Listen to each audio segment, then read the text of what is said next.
Muy buenas, es un verdadero placer poder participar, aunque sea desde la distancia, en esta difícil edición del Congreso Iberoamericano de Flamenco.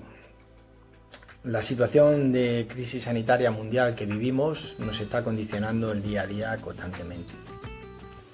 Quiero agradecer en principio a la persona de Ruth y a todas y a todos los que hacéis posible que eventos de este tipo, y más en estas circunstancias, sigan siendo una realidad año tras año. La cultura no conoce límites ni fronteras. Siempre será vehículo para estrechar lazos, para hacernos mejores personas. La cultura es necesaria, la cultura es vida. Y con esto me uno y apoyo a la cultura en tiempos de pandemia. Tras las ponencias de las jornadas anteriores, hoy toca hablar bajo el título de Flamenco y Fotografía, fotografía como disciplina dentro del flamenco, de dos lenguajes, de dos verdaderos modos de expresar. Dos géneros que me gustaría matizar antes de entrar a desglosar lo que es la propia ponencia,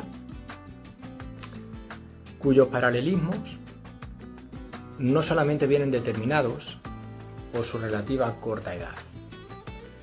El flamenco, tal y como lo conocemos hoy, con unos 200 años, y la fotografía, unos 190.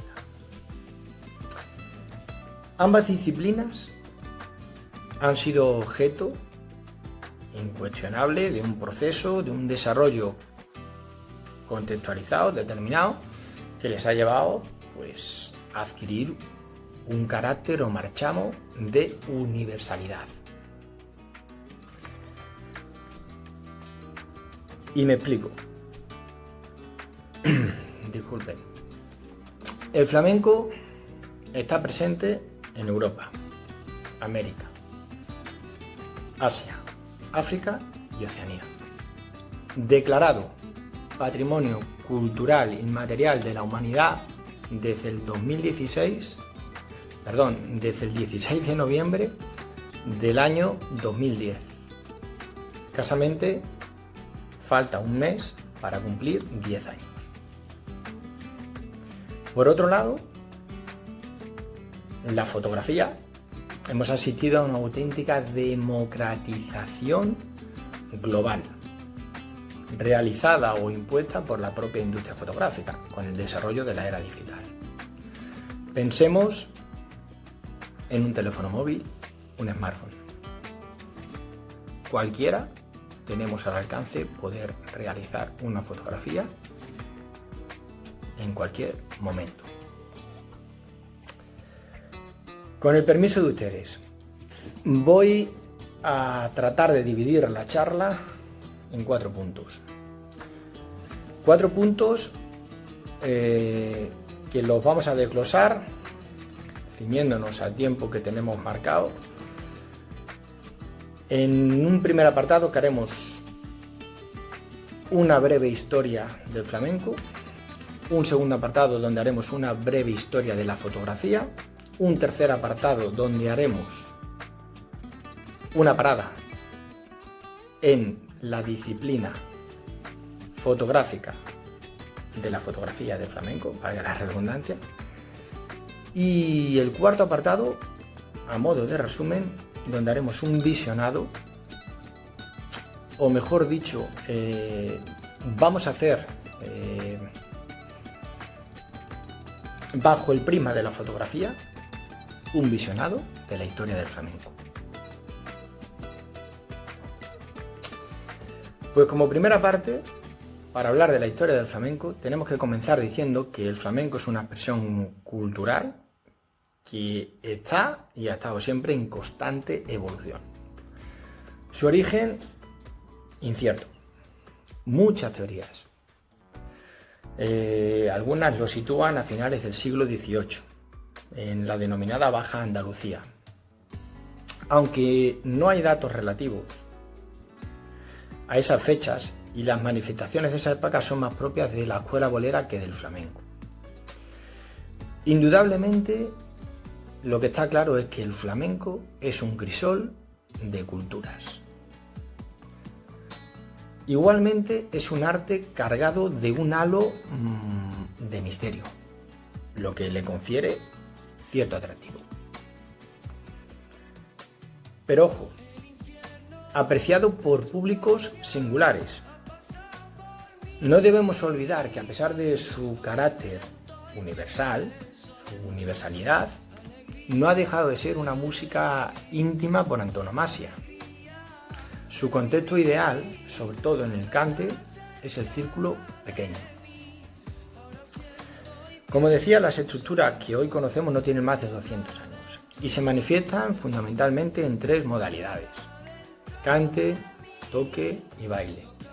A su vez, cada disciplina cuenta con subestructuras estilísticas que se denominan palos del flamenco. Hay algunos autores que más que palos hablan de estilos. Nosotros vamos a hablar de palos en este caso. Palos como la soleá, la siguirilla, los tangos, las bulerías, los jaleos, los fandangos, los cantes de ida y vuelta. Cada uno con su melodía, su métrica, su ritmo o carácter.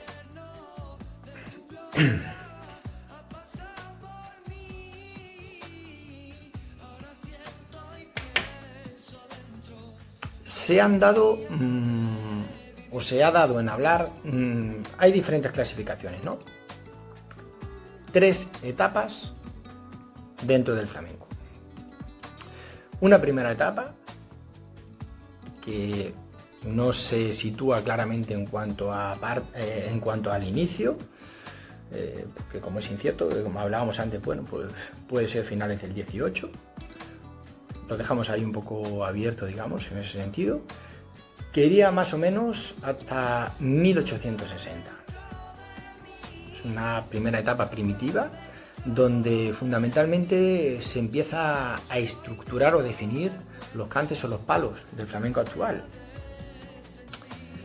La segunda etapa, que sería la denominada Edad de Oro, que podría abarcar más o menos pues desde 1860 hasta 1920, ya empieza a haber un avance en cuanto a que empieza a tratarse de un arte o se empieza a profesionalizar, digamos, un poco. Mucho tiene que ver la creación de los denominados café cantantes, ¿no? Que son los antecesores de los tablaos actuales. Bueno, en realidad los pocos que quedan, desgraciadamente, con la situación de pandemia. La tercera etapa es la etapa teatral y a su vez dentro de esta etapa se vienen a diferenciar 3 periodos. Un primer periodo que es el de la llamada ópera flamenca, que iría desde 1920 hasta 1955. Un periodo oscuro para los puristas del flamenco, pues consideran que se desvirtúan mucho las estructuras al introducir elementos a su juicio distorsionantes.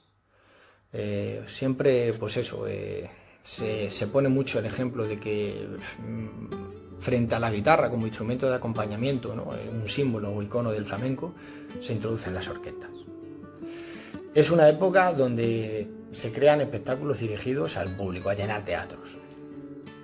Hay una segunda etapa que es la del Renacimiento, que iría desde 1955 hasta 1985. Yo repito que son fechas y clasificaciones que podrán encontrar varias de varios tipos. Yo me quedo con esta porque es una de las que me parece que está más asentada. En esta segunda etapa de Renacimiento, como decía, la fuerza de los denominados puristas consiguen revalorizar y volver a las estructuras originales. Para ello, pues eso, rescatan, aportan estudios de cantes, de estilos y empiezan a fomentar los festivales, los concursos o los tablaos.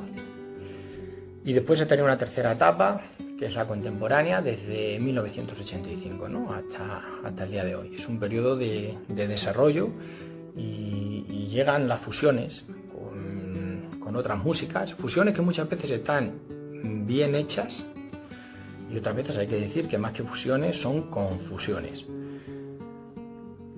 Por concretar esta parte, podemos decir en líneas generales que el flamenco no deja de ser una manifestación liberadora, que surge del día a día del ser humano. Se canta, se toca o se baila a través de los diferentes palos.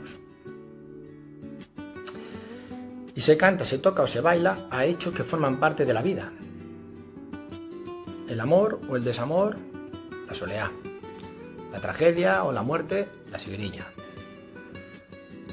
La alegría, la bulería, los tangos o los cantes festeros. El día a día de los mineros, los cantes de las minas. Los cantes de laboreo, con un importante sustrato de folclore, pero que también son flamencanos. Tras esta primera parte, breve, como han visto, pero una manera de contextualizar la historia del flamenco, vamos a entrar en la segunda, también breve, pero evidentemente vamos a ir matizando a lo mejor algunas cosas más concretas y fechas muy señaladas, quizá porque está más, podemos decir, más documentada, lo que es la historia de la fotografía. La historia de la fotografía, digamos que es un logro que ha llevado su tiempo. La primera fecha y el primer nombre a destacar es en 1826 a Joseph Niepce. Joseph Niepce logró fijar una imagen en una placa de peltre recubierta de betún. Es lo que se ha denominado la heliografía. Es el primer punto de inflexión dentro de la historia de la fotografía. Pero como todo, siempre cualquier acontecimiento o hecho histórico tiene una fecha oficial. Y en este caso no es la de 1826 ni la figura de Joseph Niepce. La fecha oficial es 1839, que es cuando el gobierno francés compró la patente del daguerrotipo a su inventor, a Louis Daguerre. En realidad, Daguerre lo único que hizo fue coger las aportaciones de Niepce y trató de mejorarlas.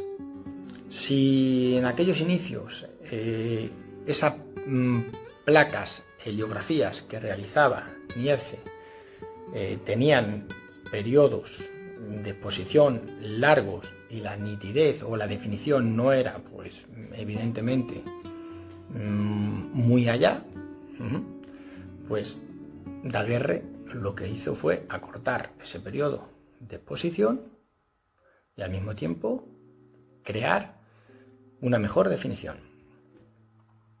Pero no solamente fue Daguerre o Niepce quienes tuvieron importancia en aquellos años, puesto que en aquellos años eran periodos intensos de investigación en cuanto al tema de la fotografía. Y hay una figura clave. En este caso es un científico inglés, Fox Talbot, puesto que anuncia un nuevo sistema que ya no se basaba en las placas de metal, sino en el papel sensible a la luz. Estamos hablando del calotipo. Él fue el que consiguió pues que un negativo, puesto que estamos hablando ya de papel sensible a la luz, pudiera usarse para hacer varios positivos. Como hemos podido ver, tanto la heliografía, el daguerrotipo como el calotipo vienen a indicarnos que la fotografía en su nacimiento, hasta muchos años después, fue considerada casi una curiosidad científica. Un hecho importante que coinciden muchos estudiosos de la fotografía es 1855, cuando Roger Fenton viajó a Crimea para documentar la guerra. Es importante porque la fotografía aparece como un hecho aparece como un medio para documentar hechos que ocurrían en cualquier sitio. Muchos han querido ver aquí orígenes del fotoperiodismo. creo que es importante, que es un punto de inflexión importante. Al igual que es la fecha de 1888. Kodak lanza una cámara, además con un eslogan archiconocido, en el que decía: usted solo apriete el botón que nosotros hacemos el resto. Cámaras que permitían ya realizar fotografías sin saber nada de largos procesos químicos, donde el usuario solamente se limitaba a poner fotos y enviar la cámara al laboratorio. Se avanza, podríamos decir, ya en esa democratización y universalidad de la fotografía. Se facilita. Quédense también con este dato porque son unas fotografías curiosas que después veremos con un formato circular. Pero si Kodak lanzó esa primera cámara y el primer rollo así, digamos, de película, un hito verdadero en la fotografía fue cuando se popularizó masivamente el formato 35 milímetros, ya en el siglo XX. Y ahí tenemos que hablar de Oskar Barnack, que es un ingeniero alemán, que lo que pensó fue en desarrollar una máquina pequeña y manejable que permitiera hacer lo que no permitían hacer las cámaras de aquella época. Mayor versatilidad, mayor funcionalidad, mejor manejo, en fin. Él en 1913 creó un prototipo de cámara que usaba un rollo de 35 milímetros. Pero fue la marca Leica, años después, en 1925, quien dio realmente un verdadero giro a la historia de la fotografía, puesto que facilitaba mucho ya el proceso de hacerlo mucho más sencillo el tomar imágenes. Damos otro salto tras el 35 milímetros y nos vamos a ir a 1975, fecha en la que aparece la primera cámara digital. Entramos en una nueva era y en la auténtica vorágine del píxel. El paso del laboratorio a la pantalla del ordenador. La evolución y dinámica de la industria fotográfica ha sido un no parar hasta los días actuales. Aquí me gustaría decir que bien es cierto que aunque el analógico prácticamente ha quedado relegado, producto del avance y de lo que nos imponen, yo soy de los que rompe una lanza a favor del analógico. La resolución, el proceso más artesanal en el laboratorio, el grano que ofrecía la película, bueno, pues no ha llegado aún dentro de, ojo, que tiene muchas ventajas también, ¿no? El formato digital, pero no ha llegado al menos a tener ese encanto. Es una opinión personal. También pongo muchas veces el ejemplo para que se entienda algo mejor en cuanto al tema de lo de la resolución, que mucha gente habla, la resolución es que, pues, piensen ustedes que, por ejemplo, un equivalente de una película de 35 milímetros serían unos 87 megapíxeles de resolución.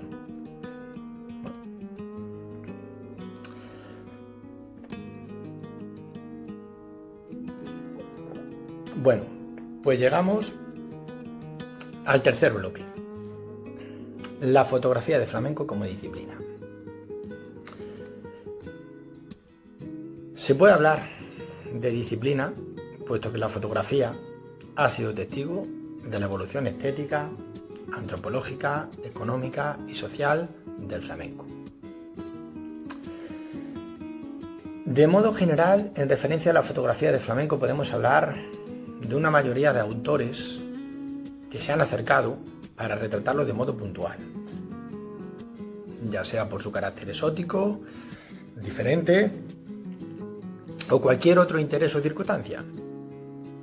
Siempre se ha dicho, ojo, que la fotografía de flamenco ha sido más cultivada por extraños que propios, es decir, por gente que ha venido de manera puntual, que gente pues aficionado, gente que conocía en el flamenco, que son la segunda parte. gente que llegó para instaurarse. Los que poseen, como he dicho, ciertos conocimientos, que son aficionados. Aparentemente, estos segundos pudieran entenderse que son los que sustentan la disciplina fotográfica, aunque indudablemente no es así, puesto que sin el bagaje, los testimonios, las aportaciones de los primeros, no se podría haber llegado al momento actual. Totalmente compatibles, unos y otros. A día de hoy sigue dándose esta circunstancia, gente que se dedica de manera exclusiva a fotografiar flamenco y gente que llega pues haciendo incursiones puntuales por hechos determinados. Dentro de la historia del flamenco tiene mucha importancia el retrato, puesto que desde los inicios hasta hoy en día se sigue cultivando. Hay que hablar en los inicios, cuando hablábamos de las placas, de lo que se ha dado a denominar la postura flamenca. Postura flamenca que ya la denominación pues puede explicar, en el sentido de que, claro, se le denomina así porque en retratos que, como sabéis, estaban condicionados porque la exposición era larga y el artista pues no podía moverse. Se hicieron también retratos posteriormente con películas, al mismo tiempo que iba evolucionando ya la fotografía. Es curioso y me parece también algo pues reseñable, no sé, es un hecho pues casi, como decía antes, ¿no? Casi pues antropológico dentro del mundo del flamenco, que en esos retratos era un periodo donde el flamenco estaba súper masculinizado. Y las mujeres, para salir en esos retratos, muchas veces, para que se les asociara al mundo del flamenco, se les tenía que retratar con determinados elementos, iconos, digamos, un poco del flamenco, una guitarra o incluso otros que se asociaban un poco a la figura del hombre, con un cigarro. Una curiosidad, pero claro, realmente que era así, era un momento, un periodo muy masculinizado y el flamenco estaba muy masculinizado en ese sentido. En cuanto al tema del retrato, dando ya un salto, a mí me gustaría resaltar un libro que considero muy importante. Quiero decir que al final daré una serie de nombres y publicaciones más o menos que a mi criterio podrían ser válidas pues para ver y justificar pues lo que es la propia historia de la fotografía de flamenco. Pero ahora sí me gustaría matizar, hablando del retrato, este libro, que es un libro que tiene dos ediciones, la primera de 1935 y la segunda fue de 1954, donde hay una ampliación de nuevos retratos. Y el libro es pues el libro de Fernández de Triana, Arte y Artistas Flamencos. Indudablemente es un libro que tiene un valor histórico por todos los retratos que aparecen, incuestionable, muy recomendable. Como decía antes, hay todo un registro fotográfico en el mundo del flamenco que lo podríamos catalogar como etnográfico o antropológico. Como hablaba antes, con la situación esa de que estaba muy masculinizado y bueno, pues se tenían que poner a la mujer con ciertos elementos para poder retratarlas. Yo en este apartado quiero destacar dos nombres que no dejan de ser también pues una apreciación personal. El primero es Isabel Esteva Colita, poco que añadir, más que conocida. Y el segundo es Steve Kahn, el americano que conquistó Morón, que se vino a España a conocer al guitarrista Diego del Castor. Yo lo quiero destacar porque el trabajo que hizo tremendo, Además hay una publicación que ya lo digo, que es Flamenco Project, que es un archivo maravilloso, y dentro de este tipo de fotografía etnográfica y antropológica, pues me parece una genialidad. Pero lo quiero destacar porque Steve Kahn llegó a abrir una ventana a la visión extranjera. Un hecho muy, muy importante.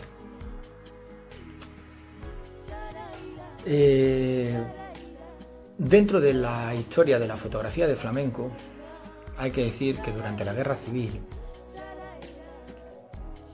se fumó la escena fotográfica.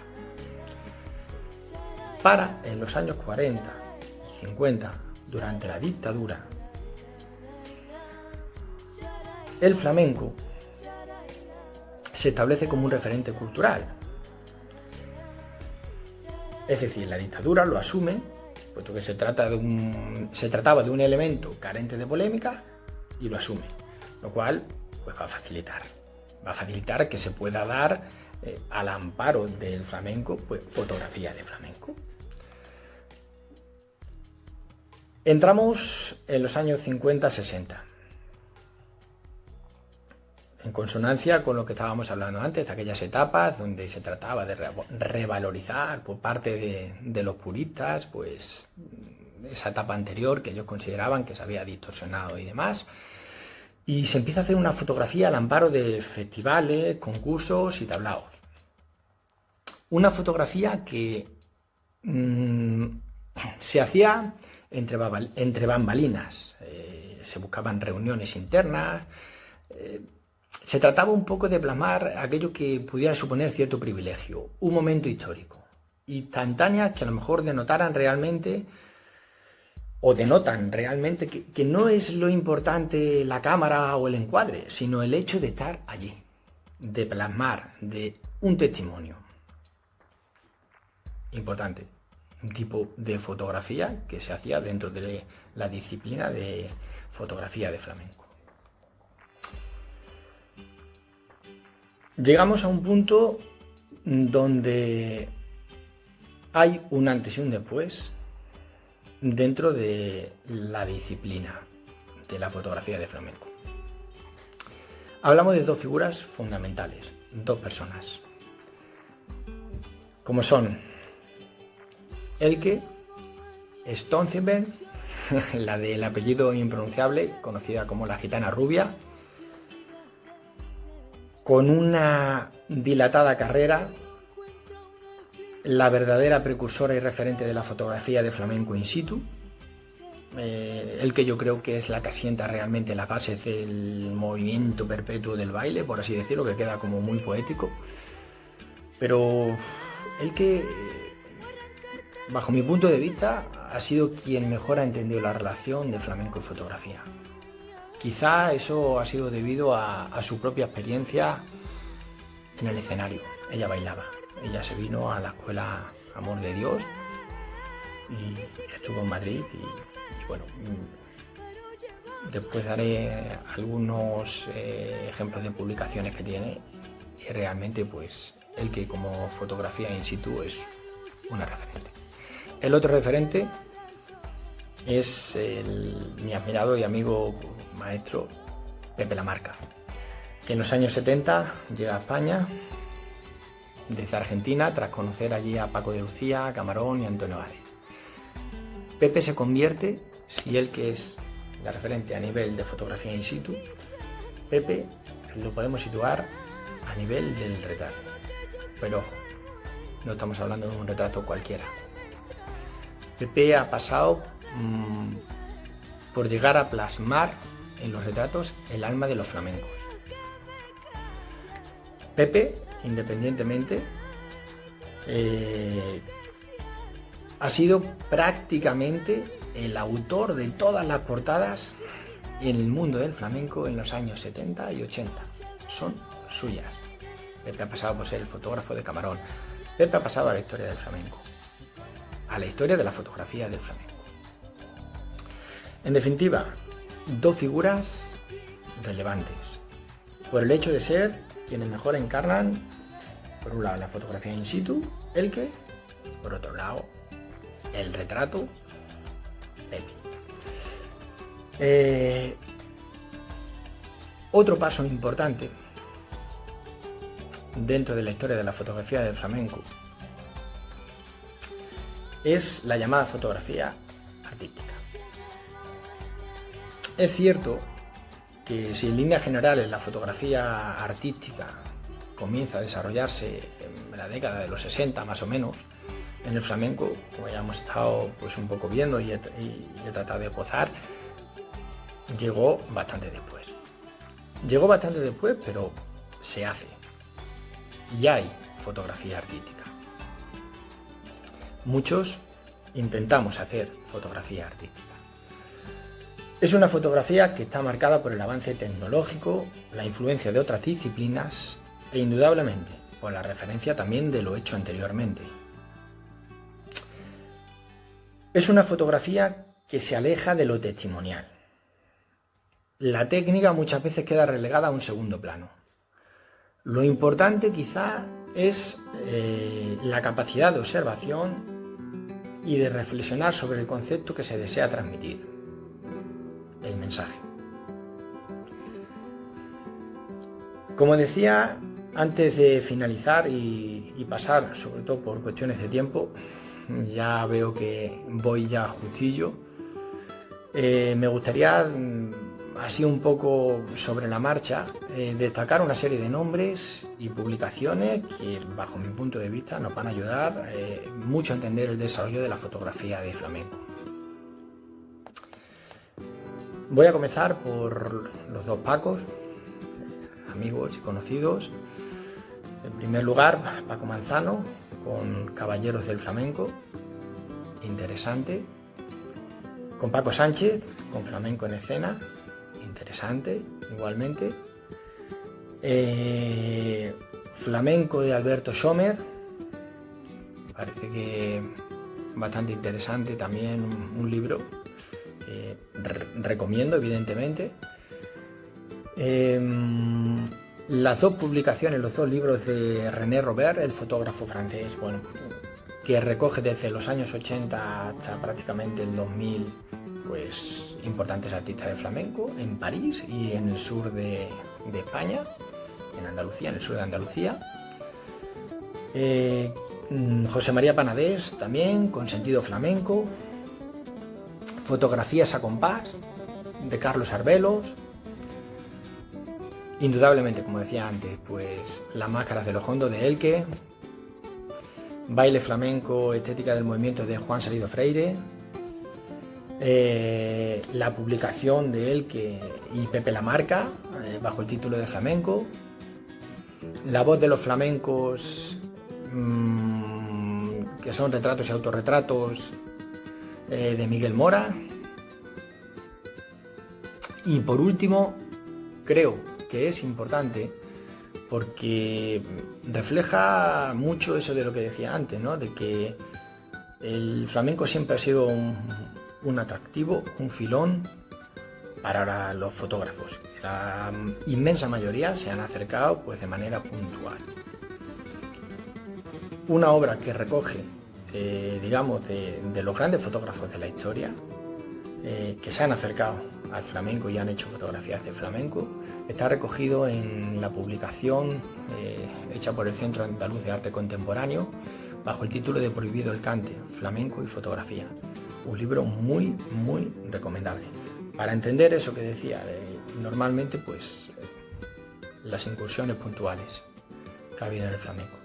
Solo deciros que muchas gracias, espero y deseo hayan pasado un rato agradable y ha sido un verdadero placer. Como dicen los flamencos, salud y libertad. Santis Pentali.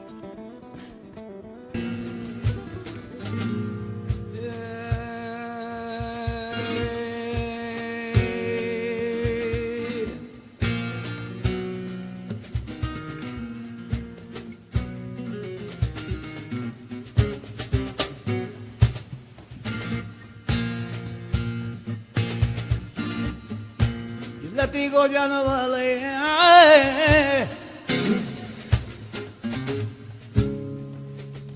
y el látigo ya no vale. la feria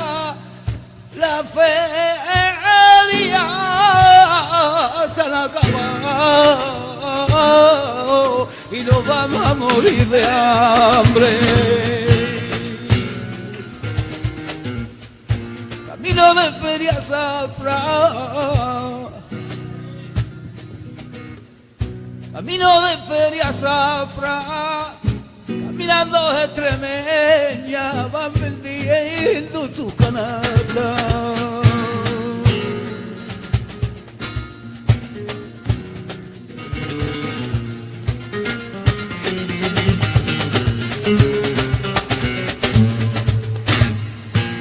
Yo de llegar el día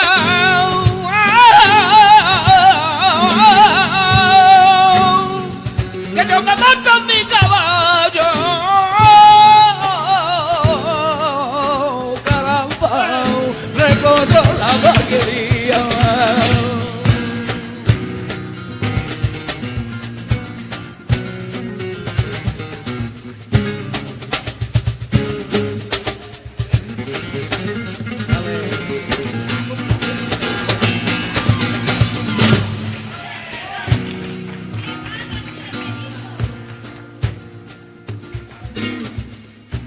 Somos de la luneta y no lo negamos. Sacamos los muebles y no los pagamos. Y no los pagamos.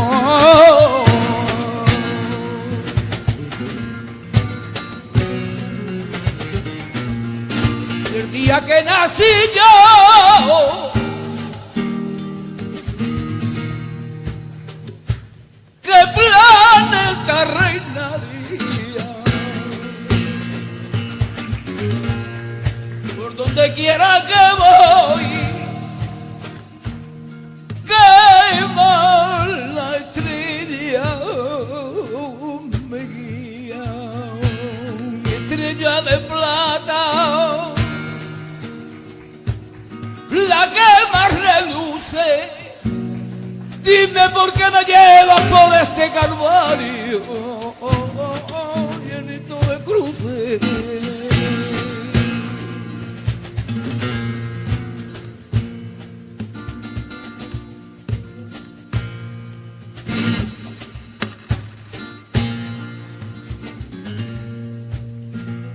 Y lo mismito que una lamparilla se fue apagando la soberana, y las rosas que había en su mejilla se le volvieron de porcelana, y un ilirio de amor empezó a sonreír mientras cantan en tono menor por la orillita del Guadalquivir. María de la Mercedes, mi rosa más perfumada, ¿por qué te vas de mi reina y de la noche a la mañana?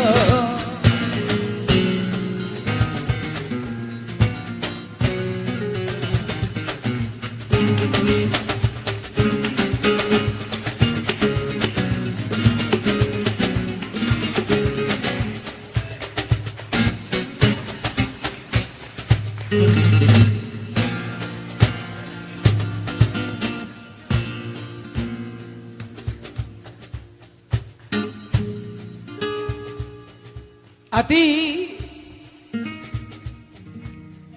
me estoy dirigiendo a ti, porque me siento morir, me has causado tanto daño. A ti que quieres vivir sin vivir, que querés amar sin amar, guardaba como un paño la vida, que son 3 días, hay que vivirla y hay que vivirla. Vívela tú con quien quiera, pero que tú que no te acuerdas